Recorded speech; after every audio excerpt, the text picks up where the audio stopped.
পরিচয় আমরা সবই শনাক্ত করতে পেরেছি এবং তাদের পিতার নামও আমরা বের করেছি।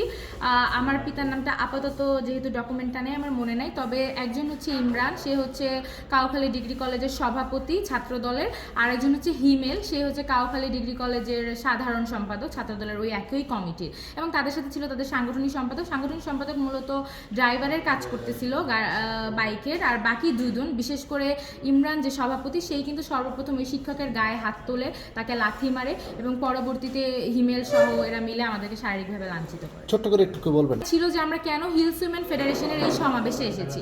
আমরাও জানতে চাই যে আমরা যদি লেফটেন্যান্ট ফেরদৌসের বিচারের দাবি করি তাহলে কেন ছাত্রদল এখানে ক্ষোভ প্রকাশ করতেছে? তারা কি তাহলে তাদের সাথে কি তাহলে কল্পনার অপহরণকারীদের কোনো যোগসূত্র আছে? তা না হলে কেন তারা আমরা হিলস উইমেন ফেডারেশনের নারী সমাবেশে কেন অংশগ্রহণ করবো, এটা নিয়ে তাদের এত ক্ষোভ প্রকাশ হলো, এবং কেন তারা আমাদেরকে এই বললো যে আগামী দিনে আমরা কখনোই তাদের এই সমাবেশে আসতে পারবো না।